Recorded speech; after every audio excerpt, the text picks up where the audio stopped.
Bueno, buenos días. Obviamente no tengo el oficio de Alberto para esta función, pero espero hacerlo como este panel se merece. Así que vamos a seguir un poco la misma modalidad. Primero ellos van a hacer cada uno una exposición breve de unos minutos y después hay espacio para preguntas. Tengo 1 millón de preguntas, pero como explicaron recién, está previsto también que ustedes puedan hacer preguntas y que alguien me las va a acercar, así hemos quedado.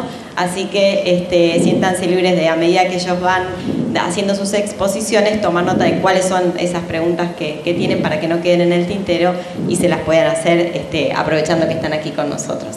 Así que bueno, vamos a comenzar. Para ser ordenados vamos a seguir el orden como están aquí previstos en el foro. Entonces comenzaría Guillermina y bueno, después continuamos con el resto. Bueno, buenos días a todos. Muchas gracias por la invitación y por la oportunidad de estar aquí. Bueno, la convocatoria es a la innovación y esto parece ahora como un imperativo, ¿no?, para el sistema educativo. Yo creo que el sistema educativo hoy está en una situación semejante a aquel momento en que nuestros países pensaron en la necesidad de modernizar, es decir, en el momento de construir el sistema educativo moderno. Con una diferencia muy importante, que el proyecto moderno fue un proyecto que tenía un programa a desplegarse y por lo tanto los sistemas educativos tenían un lugar, un proyecto para desplegar en relación a ese proyecto más general que era modernizar nuestras sociedades. Y por lo tanto la propuesta educativa era una propuesta para educar, para formar, para un mundo previsible. Hoy estamos en la situación de tener que innovar en educación, pero para un mundo lleno de incertidumbre. Nadie sabe muy bien cómo va a ser el mundo en el futuro. Por supuesto, tenemos algunas ideas, algunas líneas que creemos que van a ser las que van a estar presentes en el desarrollo del futuro, pero en realidad no sabemos qué saltos dará la tecnología que transforme totalmente el mundo en que vivimos. Tenemos que educar para un mundo desconocido, para la incertidumbre. Esto da vuelta totalmente el programa de la modernidad, en el sentido de que quienes educamos deben ser no sujetos capaces de incorporarse a un plan predeterminado, sino sujetos capaces de interrogar el mundo en el que van viviendo y buscando su lugar, su espacio en ese mundo que se está permanentemente reconstruyendo o reconfigurando. La experiencia en múltiples países, las experiencias en las que con el análisis de las innovaciones que se están haciendo en el país, uno piensa que, bueno, son aquellas que sirven de espejo, muestran la necesidad de dar vuelta el aula, transformar el aula en un espacio donde los protagonistas son los alumnos producen, acompañan la producción del conocimiento, los alumnos hacen, no escuchan, sino que hacen, producen su propio conocimiento, con el acompañamiento de docentes que no juegan su trabajo solamente frente a alumnos, sino en un proceso de preparación de proyectos, de programas, previamente realizados para proponérselos a los alumnos. Es necesario, además, pensar diferente. Durante muchos años fui docente de escuela secundaria, por ejemplo, y uno lo que tenía era la unidad que tenía que desplegar. Bueno, hoy la idea es que los docentes puedan problematizar la realidad, puedan llevar esa problemática a los alumnos y sean los alumnos los que, siempre mediados por el uso de la tecnología, puedan dar respuestas a esos problemas que son problemas de la vida real, no son problemas del manual, sino son los problemas de la vida real. Pensar un aula de este tipo, con este cambio en los roles, con esta presencia de la tecnología, obliga a pensar otras instituciones educativas. Es decir, este aula no permite la misma organización educativa que tienen las escuelas tradicionales. Porque el tema de la organización no es solo organizacional. La modernidad pensó, hago como un paréntesis, la modernidad, que tenía un plan para desplegar, pensó una propuesta pedagógica y a partir de esa propuesta pedagógica organizó una institución escolar. A partir de esa organización institucional organizó un modo de inserción de los docentes y de los distintos agentes en la institución y organizó un sistema educativo con determinadas características. Cuando nosotros cambiamos el aula, también cambiamos la vinculación de docentes y alumnos con el conocimiento.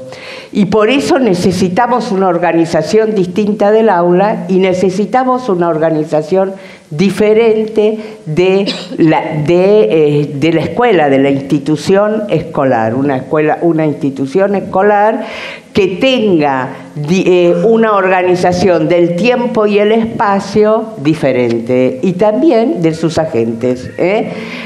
Tenemos hoy una organización escolar donde los alumnos se dividen por edad. Podríamos pensar en una organización escolar donde los alumnos a veces se dividen por edad, otras veces no, de acuerdo al tipo de conocimiento, de disciplina, de materia que van a trabajar. Tenemos una institución escolar donde hay un docente frente a un grupo de alumnos.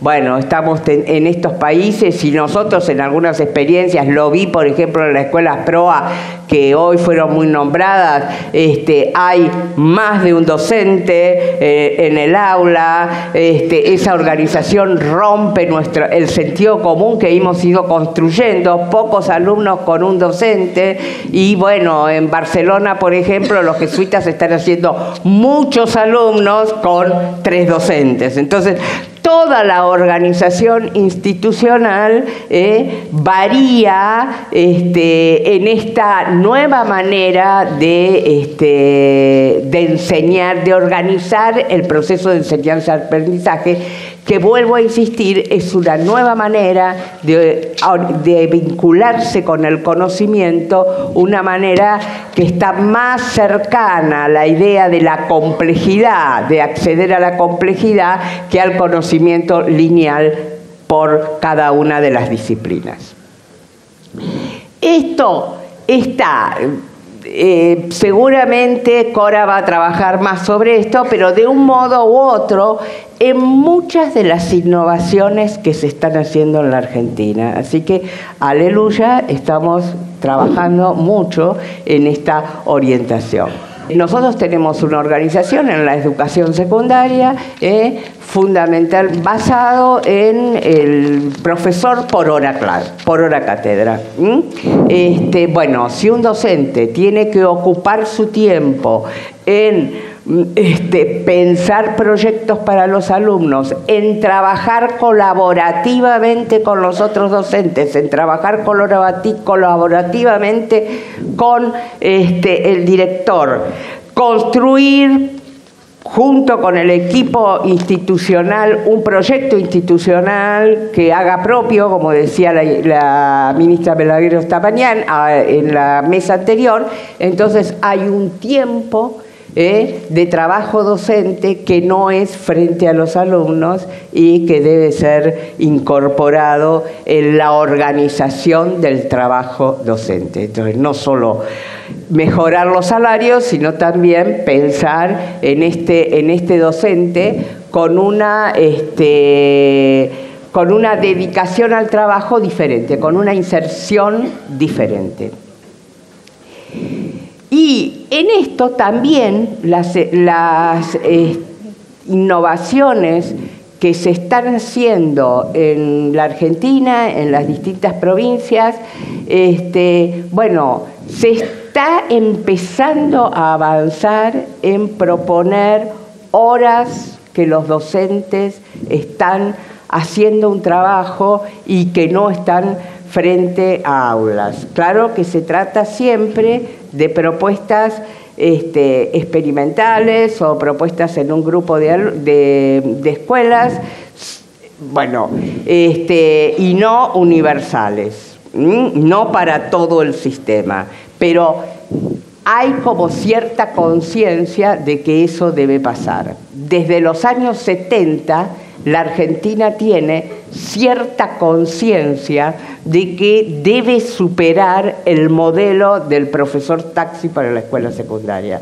Si pasamos revista a todas las propuestas de reforma, excepto la del 90, pero a todas las propuestas de reforma que se plantearon desde los años 70 en adelante, todas esas propuestas incluyen horas de trabajo docente que no son frente a alumnos. En algunos casos, con una idea acabada de qué es lo que tienen que hacer docentes en esas horas, en otros casos se pone una actividad, una función genérica que, bueno, hace que esas horas se desperdicien, ¿no? Pero está presente esa idea. O sea que en ese sentido también vamos por un camino de a poco, salpicado, heterogéneo, pero vamos caminando para un lado. El último nivel es la organización del sistema. Una forma de estas innovaciones en las escuelas exigen un cambio en la forma de organización del sistema.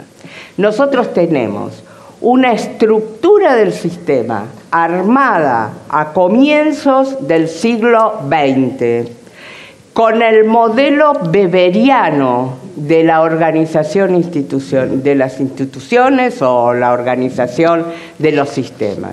Un sistema verticalista que supone que aquello que se piensa y se decide en la cúpula baja por la cadena burocrática hasta la base. Hago un pequeño paréntesis. Mi tesis de posgrado, de maestría, fue sobre ese tema ya cuando se inicia la democracia, porque el gobierno democrático se encuentra con que piensa una política y sus hijos Vuelven a casa y le dicen, no, mira mamá, hoy igual nos tomaron, tuvimos que hacer la fila, hacer la fila con la mano así para poder marcar la distancia, los chicos se tenían que cortar el pelo, bueno, nada de lo que vos decís que va a pasar en la escuela, pasa. O sea, pero bueno, hay infinidades de trabajos que muestran que esa cadena burocrática, bueno, no transmite de arriba para abajo. Todas las experiencias de innovación han exigido una construcción, una ingeniería especial para poder introducir la innovación en las escuelas. Esa ingeniería se desarrolla al lado de las escuelas, en forma horizontal, cercana a la escuela, para alimentar esas innovaciones, esos cambios. Todas estas innovaciones han generado la necesidad de declarar estados de excepción para poder nombrar los docentes de una determinada manera, elegir los docentes. Bueno, hay entonces una exigencia de cambio en esa organización del sistema que ahí sí no vamos caminando, Ahí sí que no estamos avanzando en pasar de esa organización vertical, burocrática, weberiana, con todos los supuestos que eso tenía, y a una organización más cercana, una ingeniería cercana a la escuela, con polos de innovación ahí al lado de la escuela, porque la innovación es un flujo permanente, para estar alimentando permanentemente esos procesos en la base de la escuela. Bueno, entonces, un cambio, esto es como, bueno, cuando uno empieza una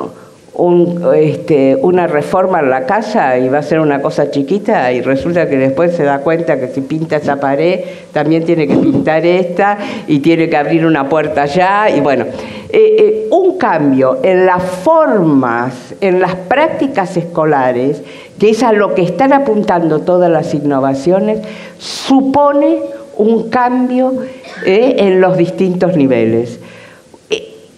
Esperemos, yo he hecho un trabajo de analizar todas las reformas desde los años 70 en adelante y todas las reformas han sido reformas que fueron muy entusiastas en su momento, duraron un tiempo y luego se murieron. Y yo creo que gran parte de esto se debe a que no se hizo el cambio en el sistema que se debía hacer.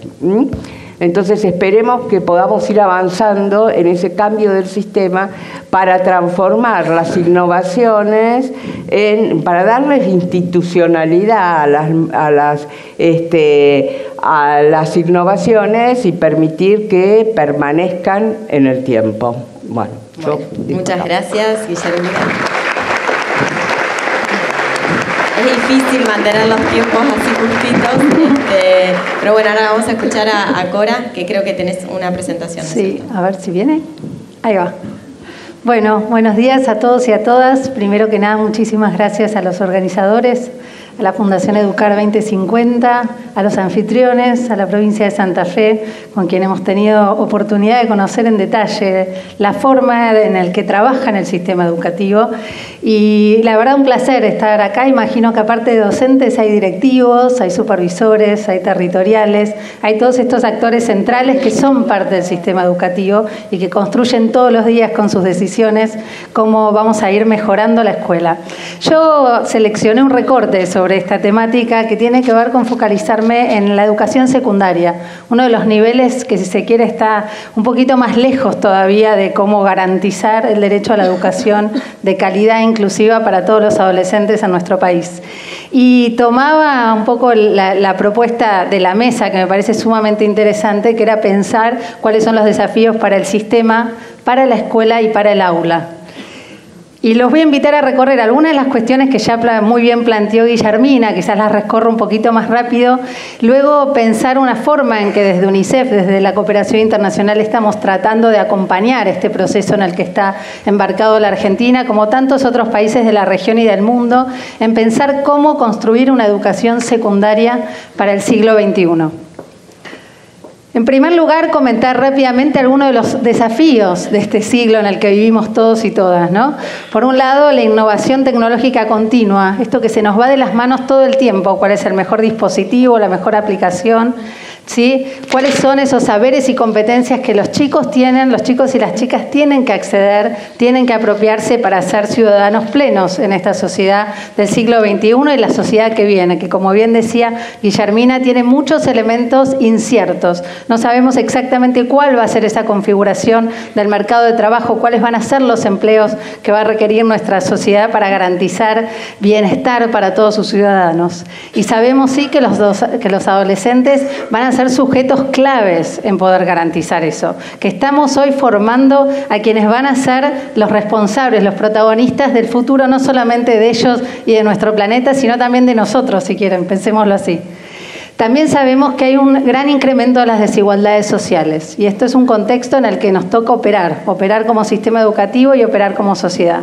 Sabemos también que hay fuertes crisis migratorias, muchas veces y son más conocidas las que ocurren en otros continentes, pero sabemos que en nuestra región, por diversos motivos políticos e institucionales, también está vivenciando grandes procesos migratorios. Y sabemos también que está el cambio climático, lo vivimos todos los días. Nuestras provincias, nuestros lugares de residencia cada vez tienen climas más raros, más extraños, con excesos de calor, de frío, de lluvias, de sequías. Pero también sabemos, y esto es algo bueno, que también tenemos hoy en el mundo un marco de oportunidad en algún sentido, y porque también me gusta pensar positivamente en qué podemos hacer a nosotros adultos que somos protagonistas de acompañar los cambios necesarios. Sabemos que hay nuevas normativas nacionales y provinciales que nos obligan en algún punto a garantizar una educación inclusiva y de calidad para todos los jóvenes y todos los niños y niñas de nuestro país. Y hay también normativas provinciales que apuntan y que acompañan más específicamente a nivel local cómo se van a ir garantizando estas metas que la sociedad se ha impuesto. Sabemos también que a nivel global hay una agenda de metas y resultados pensadas para el 2030, un acuerdo, un consenso a nivel de las distintas naciones que apuntan y enfocaron y profundizaron objetivos vinculados a un desarrollo sustentable. Y si se quiere, y sabiendo que previamente hubo otros intentos de acuerdo y consensos que orientaron la agenda internacional, tiene que ver esta nueva agenda con poder pensar de manera más sistémica, más integral, garantizando un enfoque de derechos, pero también una mirada intersectorial sobre los problemas que nos tocan resolver. Y en particular tenemos la Meta 4, algunos de ustedes la deben conocer, que tiene que ver con los objetivos que se ha planteado el campo global a nivel educativo y que muchas veces replica, digamos, y representa estos acuerdos y resultados que se han planteado las normativas nacionales y provinciales.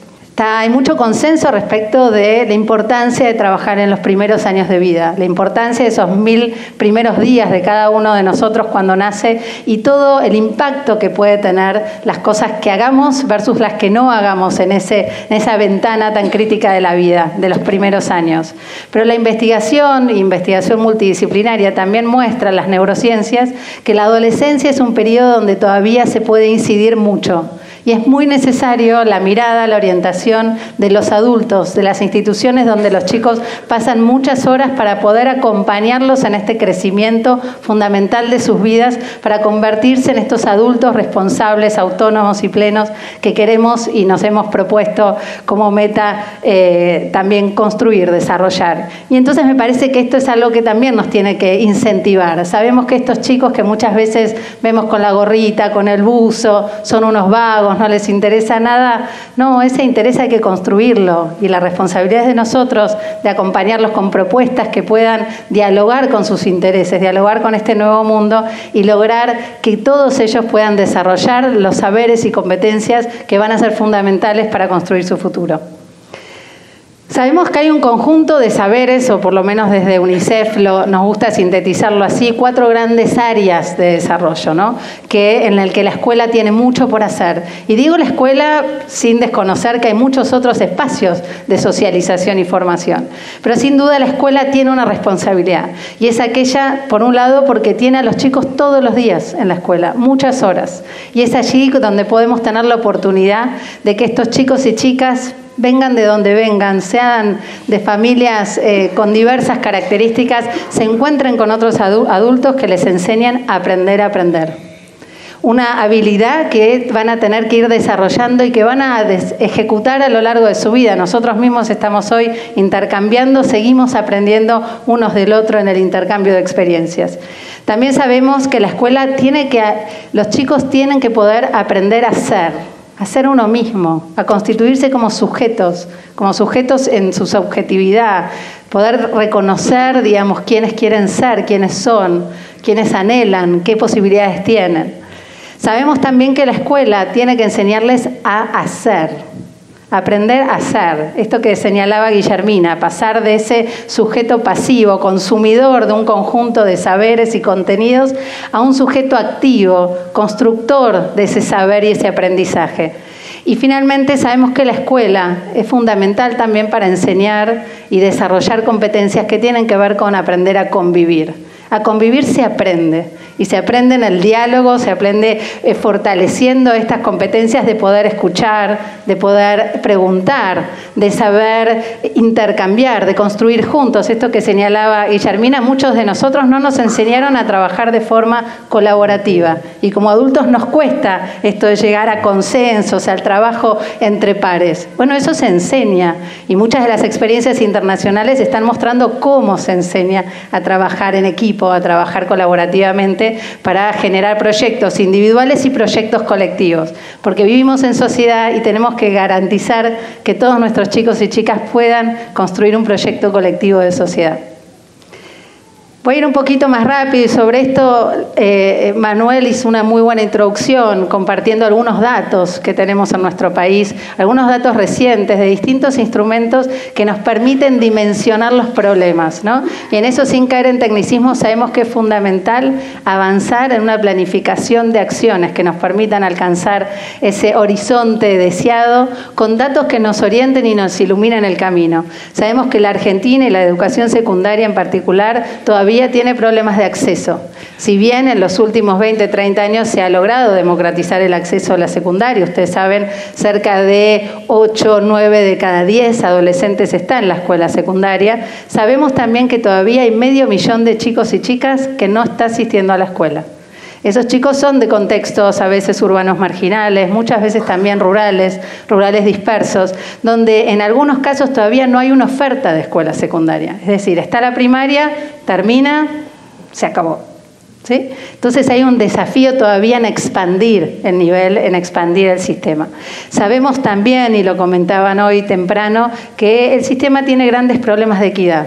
Encontramos las investigaciones cuantitativas y cualitativas dan cuenta que muchas veces en los contextos más vulnerables las escuelas también tienen menos recursos de todo tipo, de infraestructura, de materiales pedagógicos, de condiciones para poder enseñar y aprender, de la propuesta pedagógica que a veces en esos contextos requiere de más horas, requiere una biblioteca más grande para que estos chicos y chicos donde quizás en sus casas no tienen un espacio cómodo para poder leer, estudiar, acceder a la tecnología, puedan hacerlo en el espacio educativo. Bueno, hay ahí fuertes desafíos todavía en el sentido de la equidad. Después, con respecto a calidad, le hice como una pieza grande, ¿no? Porque cuando hablamos de calidad hablamos un poco de todo, de inclusión, pero también de qué tipo de saberes y aprendizajes están llevando los chicos y las chicas cuando terminan la escuela, aquellos que logran terminarla.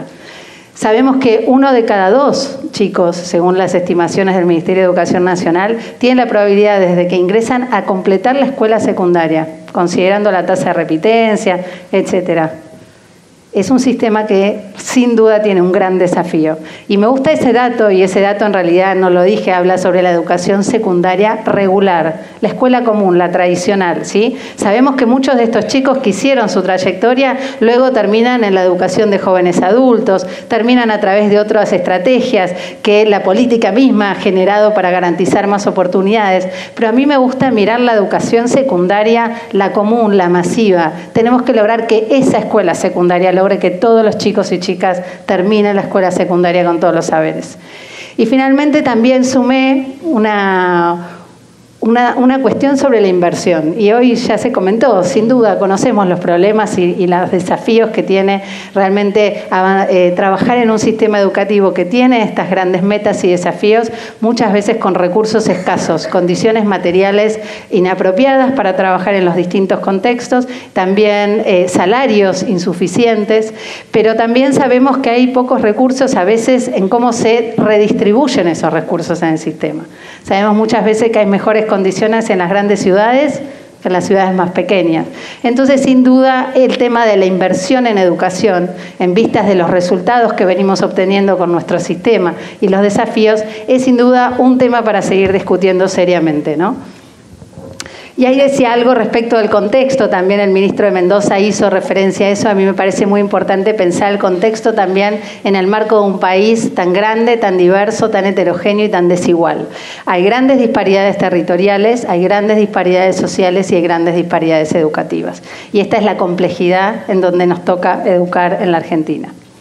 Voy a recorrer algunas cuestiones que también se mencionaron. ¿Cuáles son los principales cuellos de botella que vemos nosotros? Por un lado, aspectos que tienen que ver con el modelo de la gestión del sistema educativo. Algo señalaba bien Guillermina, ¿no? Esta característica fuertemente centralista que tiene que ver con la historia del sistema educativo en nuestro país. Y también burocrático. También sabemos que hoy prevalece todavía una organización escolar del siglo XIX, ¿sí? Si bien cambiaron un montón de cuestiones más cualitativas, más finas, la organización de la escuela es casi semejante a la que iban nuestros abuelos, nuestros padres. Es la misma, ¿sí? Hay aulas, hay chicos ordenados por edad, hay chicos mirando hacia adelante, hay un pizarrón, un gran pizarrón. Ahora quizás es mejor que antes o no. Puede haber alguna sala de computación o pueden haber llegado las computadoras a la escuela, pero es el mismo docente que está parado frente a todos los alumnos. Sabemos también que hay un modelo de enseñanza y aprendizaje todavía muy centrado en el docente que también está haciendo agua. ¿Y cuáles son desafíos fundamentales? Y acá sumar algunas ideas. Parece, bueno, algo sobre el que hay mucho consenso. Necesitamos garantizar saberes y competencias para el siglo XXI, que son otros saberes, son otras competencias.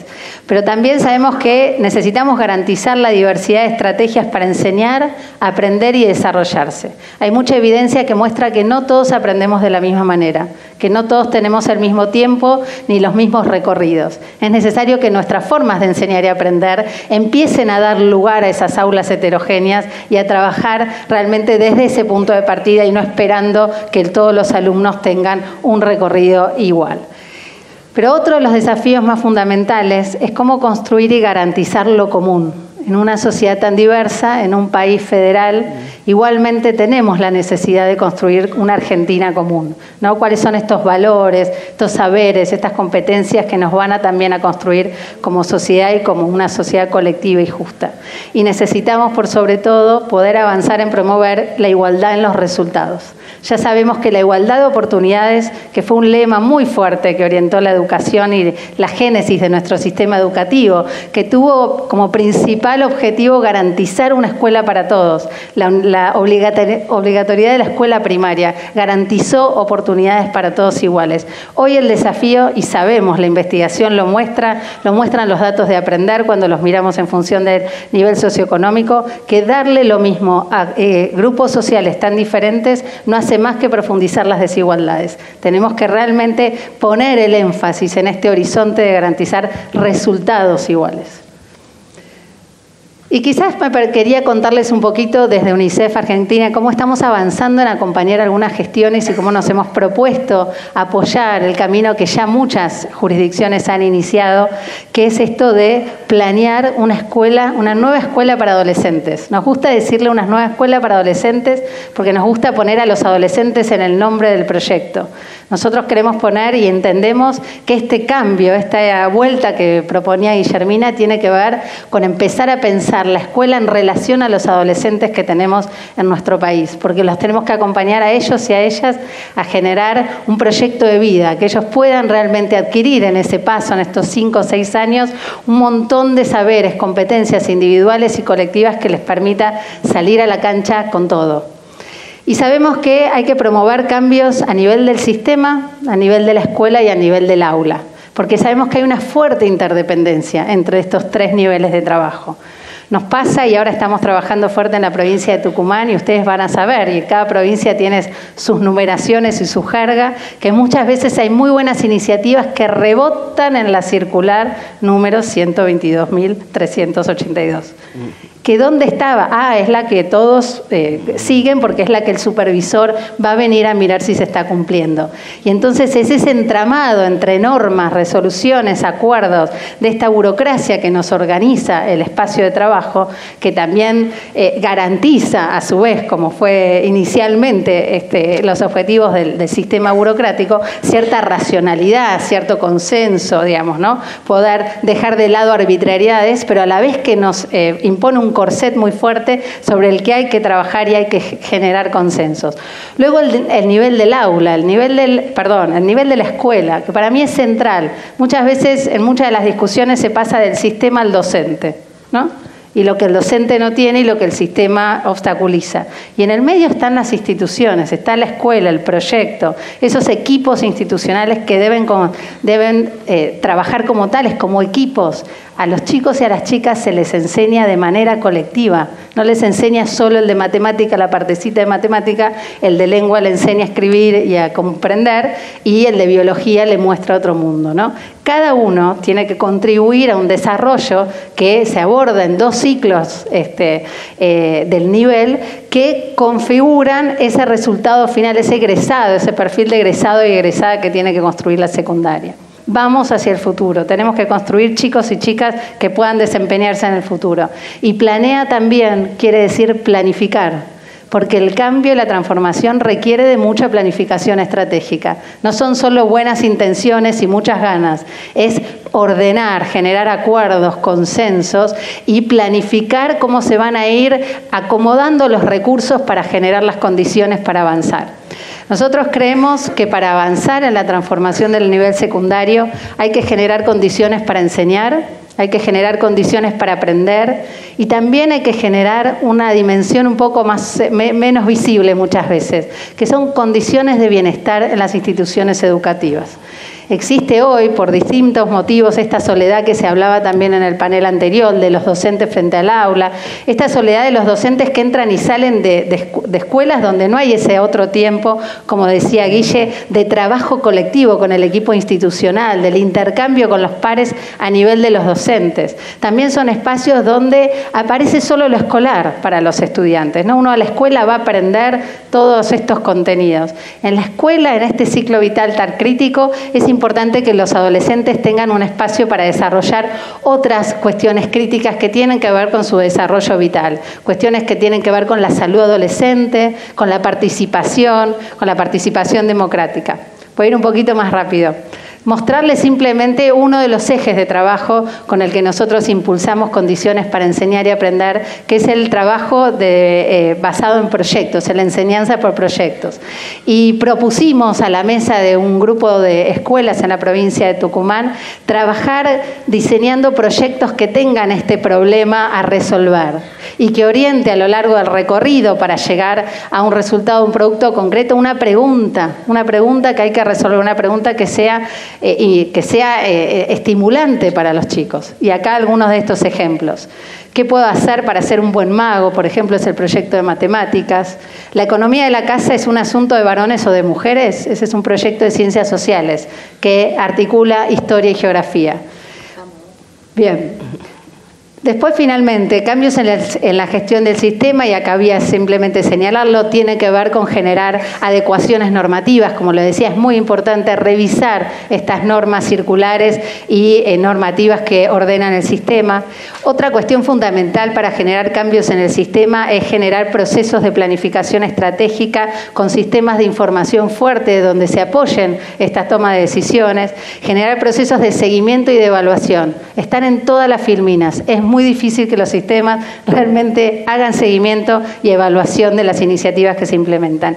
Y finalmente, un eje central que también se propuso respecto de la formación inicial y de formación docente inicial y continua.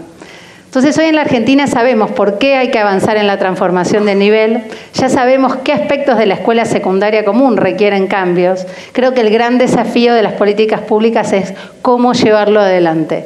Y en ese sentido, ahí comentaba y anticipaba Guillermina, venimos desarrollando desde el año 2016 con UNICEF, en conjunto con el equipo de investigación de Flaxo que dirige Guillermina, un proyecto donde analizamos 5 experiencias provinciales que ya están haciendo este camino y este recorrido, y que nos parece central poner en la mesa de trabajo, de discusión, ese conocimiento, ese saber que hay en la gestión sobre cómo andar este camino, cuáles son las lecciones aprendidas, cuáles son las dimensiones, las teclas que se han tocado para generar esos consensos, y donde la dimensión política de generación de consensos y de acuerdos es un eje fundamental para poder avanzar de manera sólida y sostenida y generar cambios sustantivos para que estos pasos den sus frutos en los próximos años.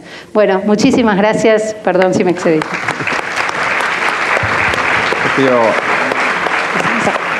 Para Lucas. Bueno, estamos un poquito pasados, pero bueno, la pasión es difícil cortarla, ¿no? Entonces le pedimos a Lucas si nos hace el favor de tratar de acotar la presentación lo más posible, y así podemos dar espacio a alguna pregunta. El trabajo colaborativo acá no. Perdón. Bueno, ¿qué tal? Bueno, antes que nada, gracias por la invitación a Educar 2050, al Gobierno de Santa Fe y también a la Bolsa de Comercio de Rosario. Es un placer también compartir el panel con tan distinguidas colegas. Así que lo que vengo a proponerles hoy es un recorrido por un trabajo que estuvimos haciendo desde el Laboratorio de Innovación y Justicia Educativa de CIPEC. Tal vez algunos ya los conozcan, que es un libro que se llamó 50 innovaciones educativas para escuelas. Entonces, entender un poco cuál fue el marco que nos lleva a esta investigación. No vamos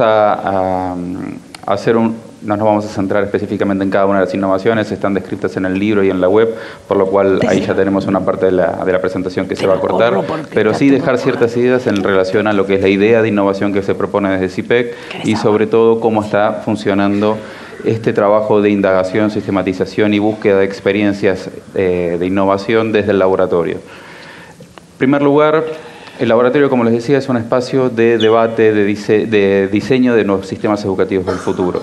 Nosotros hoy estamos pensando un poco en qué es lo que ya se está haciendo efectivamente y que nos permite tener ciertos horizontes para la transformación de los sistemas educativos tal cual los conocemos hoy.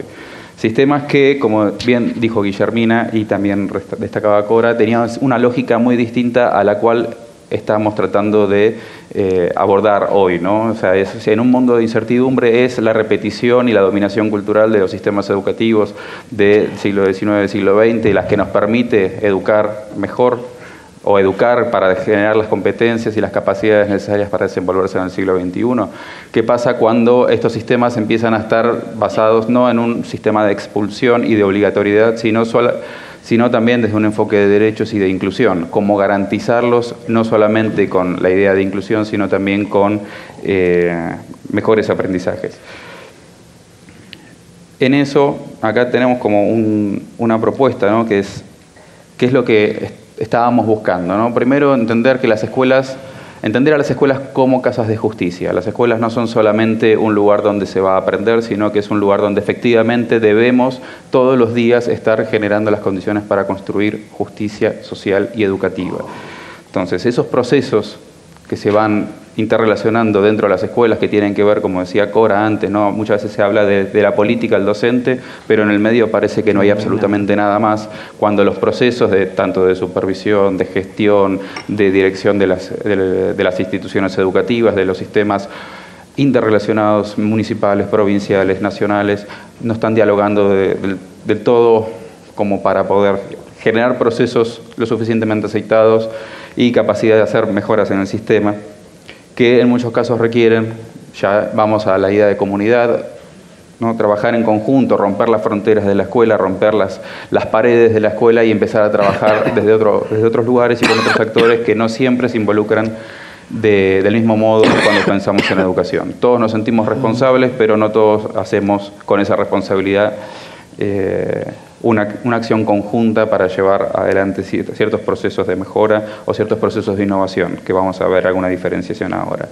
Y sobre todo, como también mencionaron anteriormente, no es solamente innovar por la innovación misma o la innovación para solucionar problemas, sino también entender cuáles son estas nuevas pedagogías que empiezan a darnos un poco más de luz sobre el tipo de aprendizajes que queremos generar, que se quieren construir y que se van a lo largo de la trayectoria por la escuela, por todo el sistema educativo, empezando a darle más recursos a los alumnos para que puedan efectivamente construir sus modelos de vida, ¿no? Su plan de vida, más allá de la escuela.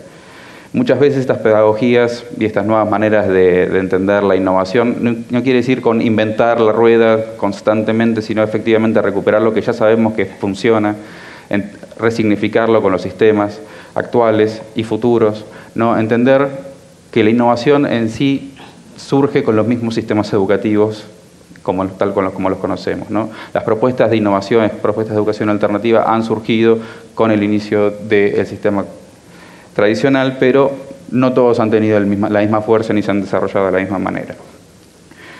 Por eso, para nosotros la idea de innovación tiene que estar sí o sí anclada en una búsqueda de justicia social. Si no es con este fin, la innovación puede generarnos o nuevos escenarios de desigualdad o efectivamente seguir ampliando las brechas de desigualdad social en nuestro país y en los diferentes países.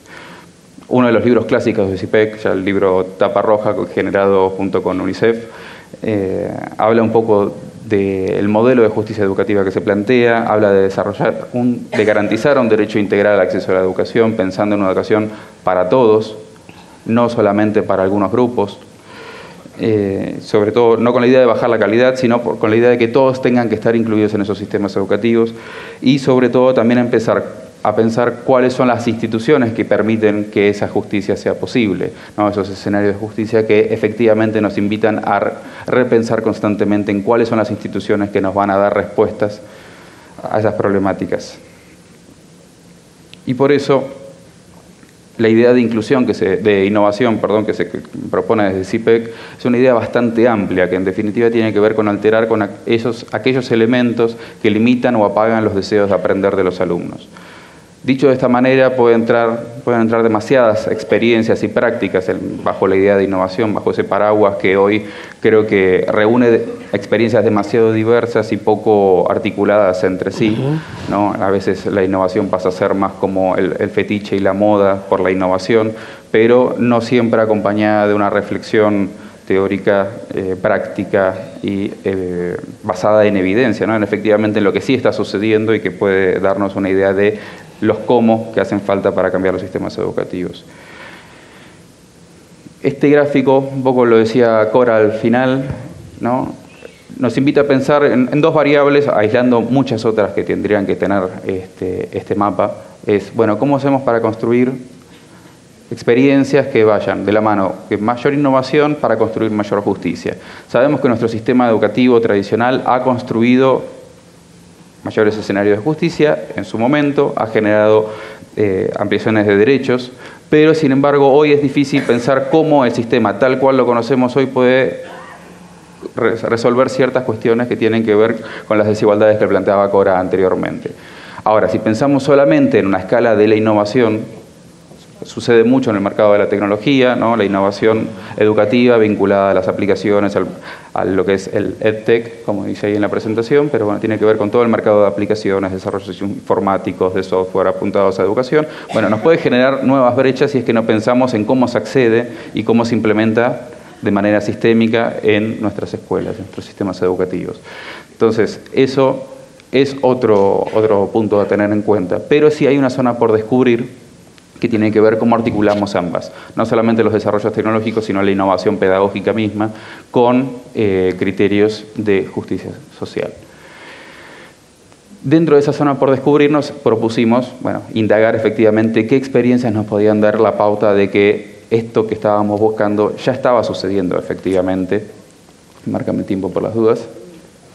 ¿Un minuto? No, un poco más. ¿Alguien descargó el libro? Levanten la mano. Muy pocos. El libro está gratuito en la web, por la página de CIPEC o edulab.cipec.org. Son 50 experiencias que buscan, entre todas las posibilidades de entender experiencias destacadas, educativas, innovaciones y demás, nosotros entendemos que innovar no es mejorar lo que ya tenemos. Es efectivamente alterar los procesos para poder construir mayores escenarios de justicia y sobre todo fomentar por el aprendizaje. No es imponer un deseo, no es motivar solamente porque creemos que hay que ir por un lado, sino efectivamente que sea el deseo del aprendizaje de los mismos alumnos el que motorice ciertos cambios y que traccione también desde las escuelas, desde el aula, también a los sistemas. Es, como decíamos, una visión articulada, no es solamente el trabajo de las escuelas, sino que efectivamente cada parte tiene su responsabilidad en esto.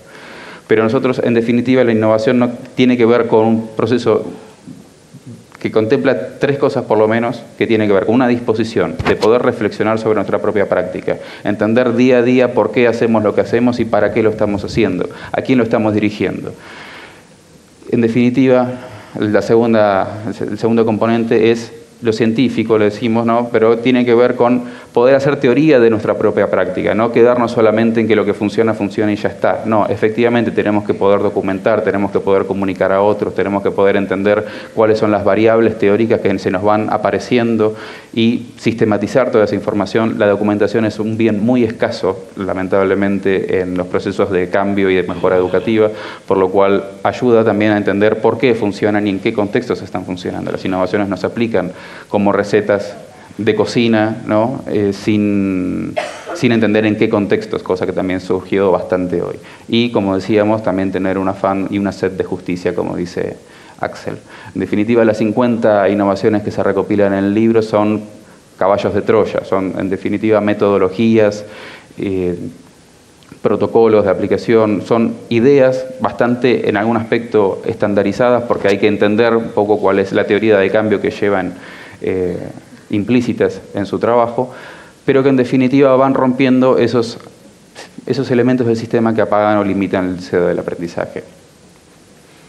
Van a encontrar muchas experiencias, entre las cuales están las tertulias dialógicas literarias que implementa la provincia de Santa Fe, también en Salta, ya a escala sistémica, ¿no? Experiencias que pueden tener un nivel institucional, se pueden aplicar en una escuela o directamente en un curso, pero efectivamente cuando escalan sistémicamente, como pasa en el caso de Santa Fe o en el caso de Salta, tienen un potencial de transformación que es sumamente que llena de vitalidad a las escuelas, que llena de vitalidad el momento de aprendizaje, el encuentro con los otros actores que forman parte de las escuelas, tanto las familias como los docentes, los directivos, los alumnos, los supervisores y también todos los funcionarios que están definiendo cómo es la política educativa. Pero, para terminar, con esto ya cerramos, nosotros en un ejercicio que hicimos con todos los supervisores de la provincia de Córdoba el año pasado, propusimos ciertas dimensiones para evaluar la efectividad de ciertos tipos de experiencias de innovación, ¿no? Los supervisores tuvieron que salir a buscar innovaciones a sus escuelas, en este sentido fueron más experiencias destacadas, relevantes para comunicar a otros. Propusimos esto, ¿no? Evaluar qué sentido tiene en términos de aprendizaje, qué construye o no construye justicia educativa, por qué lo hace, en qué dimensiones, en realidad fue una provocación para pensar por qué una práctica puede ser destacada o no. Es innovadora, un poco con los criterios que decíamos antes, si genera reflexividad, ¿no? Una metacognición, pensar en cómo aprenden los niños, cómo el docente reflexiona sobre su propia práctica, si es sustentable en el tiempo, una de las grandes problemas de la innovación en sí, que es que no es escalable o no es sustentable en el tiempo. ¿Por qué? O porque requiere demasiados recursos, o porque no está la capacidad instalada en los ministerios para poder desarrollarla en el tiempo. Y la última dimensión, que es la relatoría, tiene que ver con efectivamente me gustaría contarle lo que estoy haciendo a los demás, para que esto se empiece a multiplicar.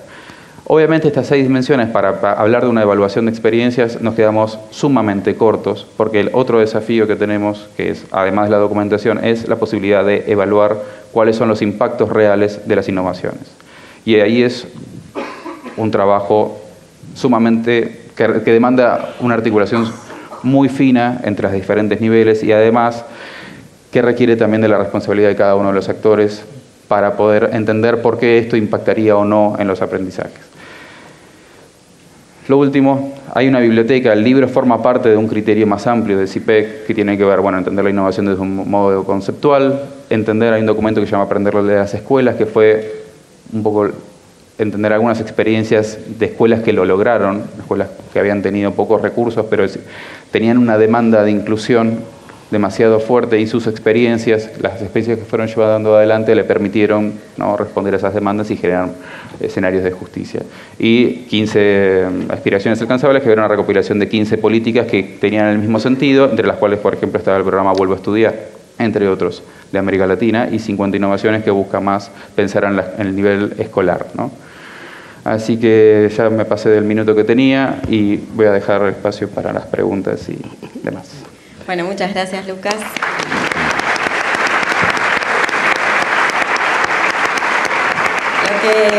Lo que les propongo hacer, dado que el tiempo es cortito, voy a tratar de hacer como una síntesis de las preguntas que me llegaron, porque se repite bastante una inquietud y me parece totalmente válida, y comparto también. Entonces, de todo lo que hemos hablado, surge en los 3 comentarios que hay distintos niveles. Tenemos el docente, el aula, la escuela y el sistema, podríamos decir. Y la innovación es practicable a nivel del aula y podríamos decir que a ese nivel encontramos mucha experiencia o bastante desarrollo, quizás también en algunas instituciones, y donde estaríamos un poco más atrasados es a nivel del sistema. Entonces, una pregunta que se repite es cómo hacer para que esa innovación que se requiere en el sistema y que potenciaría la innovación de las aulas ocurra, y cómo incluir o cómo acompañar o cómo ayudar a que eso ocurra, ¿no? Y cómo incluir también entre los temas que se incluyen desde el punto de vista de la innovación social o la educación en valores. No tiene un destinatario específico, sino que es abierta y puede responder el que quiera. Bueno, a mí me parece que la dificultad para cambiar la organización del sistema tiene que ver con una burocracia, con una organización de los intereses, de difícil procesamiento, digamos. Cambiar la organización del sistema implica dar algunas peleas y que traerán seguramente mucho conflicto. Entonces, por eso hay yo digo, el Estado está empezando a trabajar como si fuera una ONG, ¿no? Dentro de esa estructura abre un espacio, dice que esto es un espacio de excepción, corre los elementos que le impedirían la innovación, porque es una excepción, porque no es para todo el sistema, y allí entra y hace la innovación. Ahora, no sé cuánto puede sostenerse una posición así, Uno puede pensar en estrategias diferentes, o una estrategia de cambiar totalmente la estructura, una estrategia de ir construyendo estructuras más acordes con lo que requiere hoy el sistema educativo, la educación, digamos. Si estamos pensando en un mundo que cambia permanentemente, en la necesidad de innovar en forma permanente, decimos que la innovación es un flujo, entonces pareciera que no necesitamos burocracias verticales que normaticen a todos por igual, sino que necesitamos espacios de producción, usinas de producción de innovación que vayan llegando a las escuelas, que estén cerca de las escuelas, de innovación pedagógica, pero también de innovación organizacional. Bueno, ¿cómo? Y entonces, bueno, a lo mejor podemos pensar en que se empiecen a hacer estas organizaciones paralelas a la otra burocracia para producir menos ruido. En realidad, esto es lo que se ha venido haciendo desde hace muchos años, que es que cada vez que hay un nuevo plan, un nuevo programa, se genera una burocracia para ese nuevo plan o ese nuevo programa de forma paralela. Entonces la burocracia se reproduce, aumenta, acrecienta y no pareciera estar generando un sustento a un sistema que debe ser distinto. Yo creo que ahí hay un problema político que debe ser resuelto en ese campo, en el campo de la negociación política y de la imaginación, cómo hacer para transformar ese cuerpo en un cuerpo que sea subsumido a una organización diferente. Quizás sumaría esta idea de más pensando en cómo, ¿no? Y el estudio que hicimos y que estamos haciendo y profundizando nos muestra, por ejemplo, otro caso que es el caso de Río Negro. Es una provincia, los ministros conocen porque ha sido también objeto de análisis, digamos, de las mesas del Consejo Federal, donde ha habido una decisión de avanzar con todas las escuelas secundarias. De vuelta me voy a recortar, disculpen la especificidad en el caso de secundaria, pero ellos avanzaron en un proceso de mediano plazo, no de un día para el otro, sino de un proceso de generación de consensos participativos, de consultas con distintos actores de la comunidad educativa, donde la dimensión política ha sido abordada, porque efectivamente se requiere de acuerdos con algunos actores donde se tocan en alguna medida intereses porque se proponen cambios que tienen que ver con la forma de reasignar recursos en el sistema. Y sin duda, para cada uno de los docentes, donde ya hay una estructura de caja de horaria, etcétera, redefinir eso, promover la concentración horaria, como es una de las grandes líneas que permite garantizar más tiempo de los docentes y de otros actores en la escuela para trabajar no solamente frente al aula, sino en estos otros espacios, requiere de acuerdos con los sindicatos, con distintos actores, con las familias, con los estudiantes. Los estudiantes tienen mucho para decir. Ellos saben, están todos los días en las clases y saben lo que no funciona, lo que realmente no los convoca, no los entusiasma. Y entonces la experiencia de Río Negro, y ahí los invito también a la biblioteca de UNICEF, ese trabajo que les comento está colgado hoy, también todo es de acceso gratuito, donde se recorren estas experiencias, donde Río Negro optó por esta otra modalidad de generar un cambio. Hay que decir también, el universo de escuelas, digamos, de la oferta educativa de esta provincia es mucho más acotado que la mayoría de las provincias. Y entonces ellos están avanzando en 93 escuelas secundarias diurnas.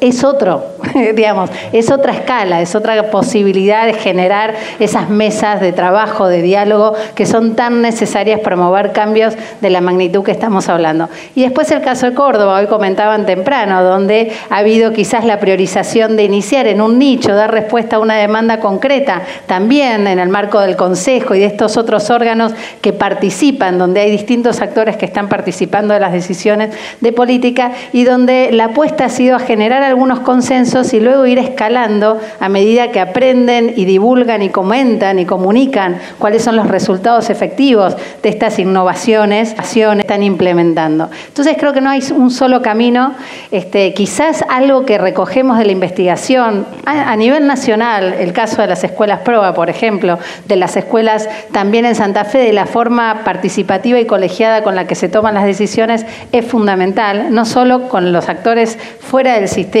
fuera de no de la mesa de gestión, pero también al interior de la gestión educativa. Es muy importante que estas mesas de planificación estratégica, si estoy en realidad tomando lo que hemos mirado en la investigación, son mesas donde no solamente está la gente de currículum y la gente de la dirección del nivel secundario, está la gente de legales, está la gente de los sistemas de información, está la gente de presupuesto. Es central que estén todos en la mesa entendiendo claramente cuál es el sentido de estas decisiones que se están tomando y cómo hacer ese recorrido para lograr escalar, que me parece que tiene que ver algo fundamental con lo que traía Lucas, ¿no? Pensemos en experiencias cuando pensamos en generar esos resultados a nivel de sistema que puedan ser en alguna medida escalables, que estos cambios permitan abrir ese paraguas para que puedan ocurrir este abanico de alternativas y estrategias diferenciadas que el sistema tendrá que poner en marcha para garantizar los resultados que buscamos. Bueno, y también creo que es importante asumir que para esto va a haber que tomar algún riesgo, porque estamos educando para la incertidumbre. Entonces, no sabemos cómo va a ser ese futuro y quizás al sistema también le cuesta un poco esto de saber que hay que asumir algún riesgo, ¿no? Sí.